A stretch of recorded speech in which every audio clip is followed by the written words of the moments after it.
Guys, welcome back to channel. आज मैं आपके सामने फिर से एक बहुत इंपॉर्टेंट टॉपिक के साथ आई हूँ। जो हमारा टॉपिक रहने वाला है म्यूचुअल फंड्स। ये रहने वाला है पार्ट 1, जिसमें हम सिर्फ कॉन्सेप्चुअल बात करने वाले हैं म्यूचुअल फंड्स के बारे में। और आने वाले पार्ट्स में हम म्यूचुअल फंड्स की टाइप्स और भी बहुत सारी जो बातें डिस्कस करने वाले हैं। सो बने रहिए चैनल के साथ and keep supporting. This is a part 1। So without any wasting of time, let's start. So guys, mutual funds क्यों आया? क्योंकि म्यूचुअल फंड्स का जो सिंपल मतलब है कि अपनी मनी को इन्वेस्ट करना, जहाँ पर अपना पैसा इन्वेस्ट करते हैं। नाउ डेज क्या हो रहा है कि बैंक के जो रेट्स हैं वो कम हो रहे हैं ड्यू टू इन्फ्लेशन रेट्स के कारण। सो अब अपना जो पैसा है वो बैंक में रखना कोई अच्छी बात तो नहीं है। This is not a wise thing to keep our money in the bank. So that's why mutual funds exist में आया, जहाँ पर जो शॉर्ट लेवल के इन्वेस्टर्स होते हैं, चाहे कि हमारे जैसे, वो म्यूचुअल फंड्स में इन्वेस्ट कर देते हैं, जिससे उन्हें अच्छी रिटर्न मिलती रही। हम और इजी लैंग्वेज बात कर लेते हैं कि म्यूचुअल फंड्स एक्चुअली में होता क्या है।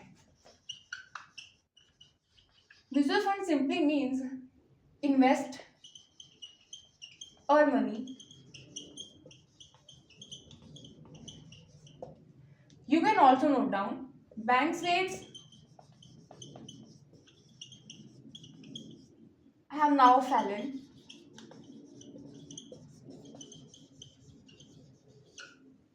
So, keeping our money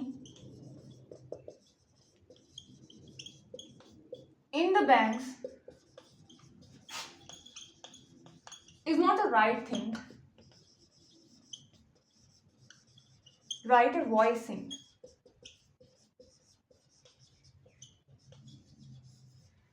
So, due to some drawbacks,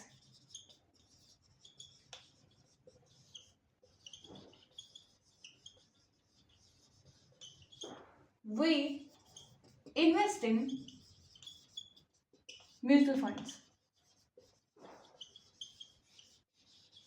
mutual fund simply language में हम अपनी मनी जो इन्वेस्ट करते हैं, क्योंकि bank rate have fallen down, bank rate काफ़ी नीचे गिर गए हैं, जो अपनी लार्ज अमाउंट ऑफ मनी को बैंक में रखना is not a wise thing, क्योंकि हमें रिटर्न तो मिलने नहीं वाली, क्योंकि इन्फ्लेशन रेट के कारण हमें अच्छी खासी इंटरेस्ट रेट नहीं मिलने वाली। सो इसी वजह से हम क्या करते हैं कि म्यूचुअल फंड में इन्वेस्ट करना शुरू कर देते हैं।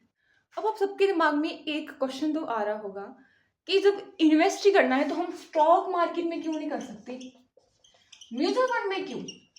सो भाई बेसिकली म्यूचुअल फंड कोई ऑर्गेनाइजेशन नहीं, कोई कंपनी नहीं है। ये भी एक तरह की स्टॉक सेकेंडरी मार्केट का काम करता है, जहाँ पर हम अपना पैसा इन्वेस्ट कर सकते हैं।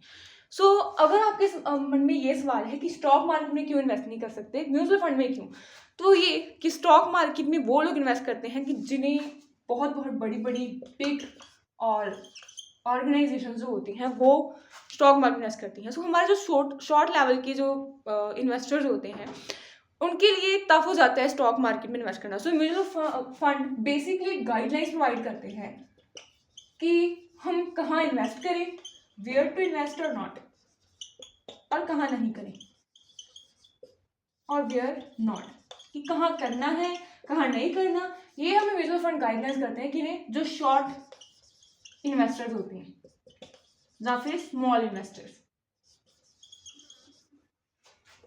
Got it? अब जो सवाल उठता है वो ये है कि म्यूचुअल फंड में इन्वेस्ट कैसे करें, कौन कौन से स्टेप्स होते हैं, कौन कौन से प्रोसीजर को फॉलो करना पड़ता है म्यूचुअल फंड में इन्वेस्ट करने के लिए। सो यार बेसिकली आपको 3 स्टेप आपको पता होने चाहिए, आप म्यूचुअल फंड में इन्वेस्ट कर सकते हैं। सो वो कौन कौन से 3 स्टेप्स हैं? First, mutual fund as its name saying funds let's invest mutually, invest mutually. जहाँ सपोज आप कुछ फ्रेंड्स हैं ना, 3 फ्रेंड्स हैं, और उन्होंने सोचा कि हम अपनी जो मनी है वो पूल करेंगे, पूल मतलब इकट्ठा करेंगे और उसे एक साथ ही इन्वेस्ट कर देंगे। Together we will invest money. Mutually में नहीं, 2 और 3 फ्रेंड्स हैं, उन्होंने पैसा इकट्ठा किया, इन्वेस्ट कर दिया। अब जो है सेकंड प्रोसीजर ये है कि फंड इन्वेस्ट कहाँ करने हैं, वो हमें मैनेजमेंट जो होते हैं ना, इन्वेस्टमेंट मैनेजर्स बताएंगे कि कहाँ करना है और कहाँ नहीं, वेयर टू इन्वेस्ट और where to not.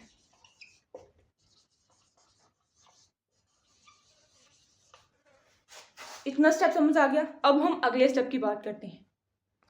Last but not least, investment manager की एडवाइस लेने के बाद हम उस कंपनी में इन्वेस्ट करेंगे जो कि गवर्न होगी एसेट मैनेजर कंपनी के द्वारा। हम अपना पैसा उसमें इन्वेस्ट करेंगे जो कि एसेट मैनेजमेंट कंपनी द्वारा गवर्न की जाएगी। So these are the 3 steps we have to follow. First, pool together your money. Then take an advice of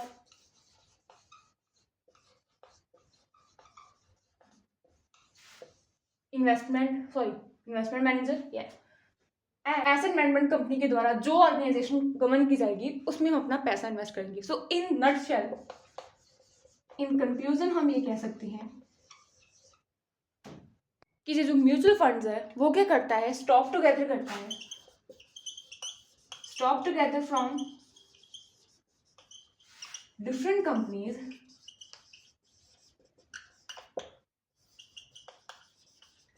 and combined mutual funds.